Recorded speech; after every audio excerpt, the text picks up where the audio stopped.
dimension. The point is well taken.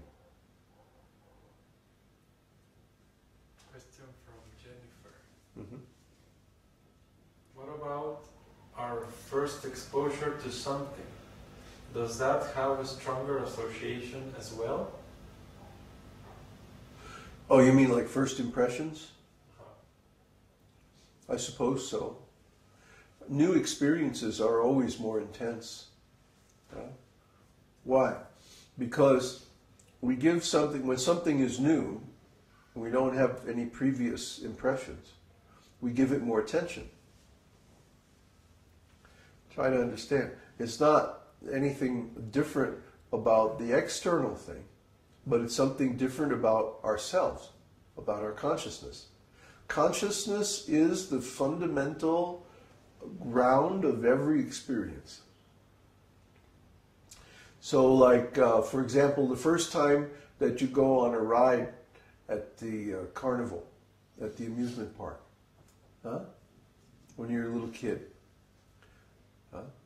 you're like, oh boy, this is great. But the guy who's operating the ride, he's like, he's completely bored. Why? He does this every day, day in and day out. So he's completely bored, but you're like going wild because it's the first time you've ever been on a ride. It's a first impression. And first impressions are always more intense. But it's not because of the thing itself, it's because of us. The ride is the same, both to the carnival operator and to the child. But the child is having an intense experience because it's new to her. See? Just like I tell this story many times in connection with ontology. The two people are standing in the temple. And I've seen this, I actually saw this. Two people are standing in the temple, a couple, and they're both looking at the deity. And one of them is like having this intense religious experience. And the other one is like checking his watch. Oh, let's see, when am I going to get out of here? He's bored. So it's the same temple, the same deity, the same place and time. But these two people are having completely different experiences. Why? Because of their ontology. One, the lady who's having the intense experience, she's seeing Krishna in the deity. So this is wonderful. And then the guy, the boyfriend, he maybe doesn't have the faith. He doesn't have any faith. He's like, this is all mythology. He believes the whole nonsense lie.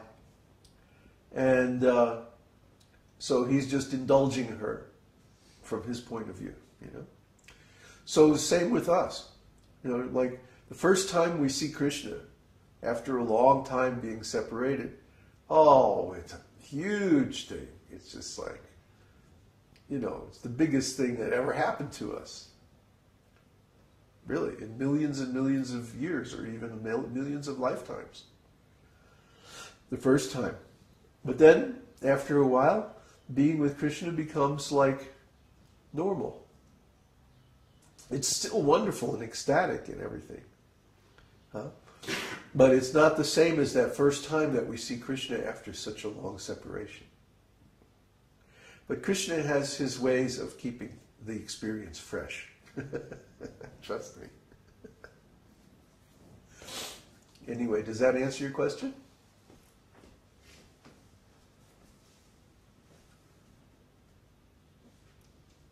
Very nice, thank you. Question from Mike. Okay. Yes. Is it recommended to practice mental devotion in the neophyte stage, or could we cause offenses? For example, we could think about Tulsi Puja while listening to Tulsi prayers, even if we are not growing Tulsi? Yeah, you could do that. The problem in the neophyte stage is that we don't know the correct format. or for the practices. So there's a chance that we could accidentally do something wrong or offensive. You know, I mean, it's always nice to think about spiritual subjects. Don't get me wrong. But as far as doing manasa puja, mental puja, it's not recommended in the beginning. Well, for example, the story I told about the Brahmana who was meditating on devotional activities. He had done all these things before. Maybe he had served in a temple. Now, most Brahmins in India, at least for some time, they live in a temple and they do service on the altar for the deities. So they know about how to cook and how to arrange everything and how to do all of the rituals and, you know, how to make the offering and the mantras and the whole thing. There are hundreds and hundreds of rules that you have to know. Hundreds and hundreds of mantras and stuff that you have to do. So to be a Brahmana priest, you have to be trained at it. You have to have experience at it. So the Sanodiya Brahmana in the story was remembering how to do all these rituals. Because it doesn't state anywhere in the story that he was, you know, reading in the scripture about all the different rules and stuff. He must have already known. And how would he know that unless he had some training or some experience? So he was remembering what he had been taught by his spiritual master, and he was simply doing that in his mind. Because his circumstances were such that he couldn't do it externally.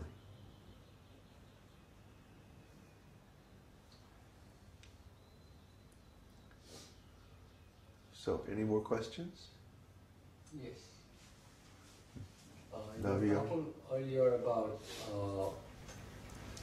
filling our consciousness with transcendental impressions, and said it's not so much about the quantity, but about the quality of these impressions. Yeah. And our chanting is like that also. It's not so much about how many times, but how purely we chant.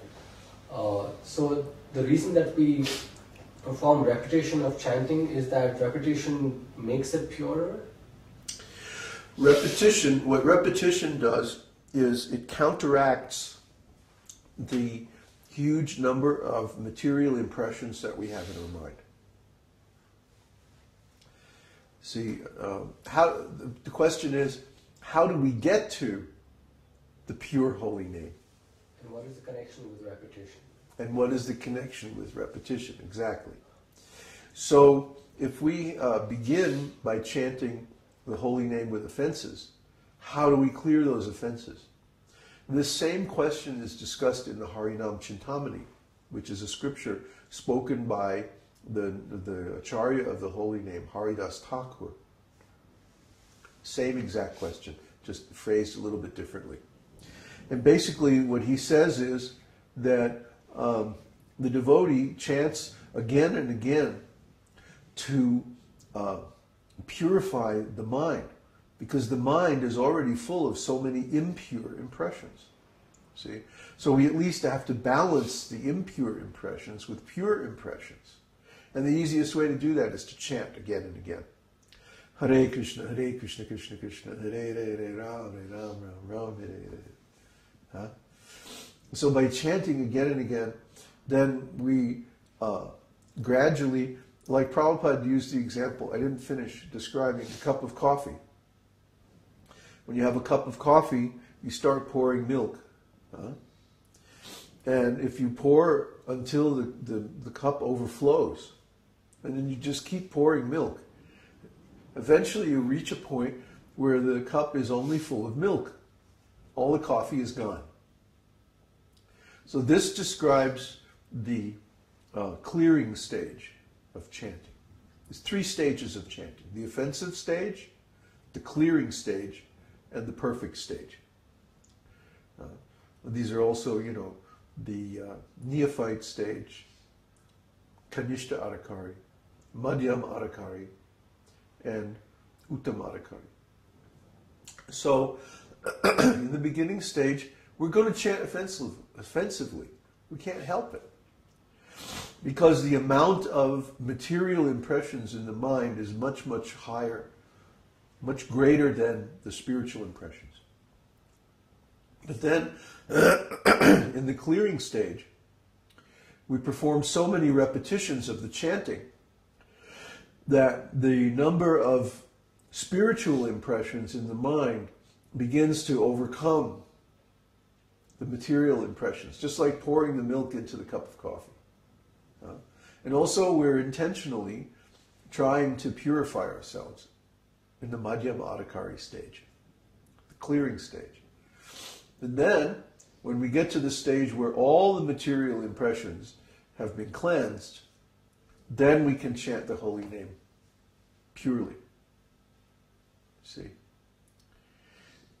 And it's a completely internal thing. It's not about are we pronouncing the name properly, or are we doing so many rules and regulations external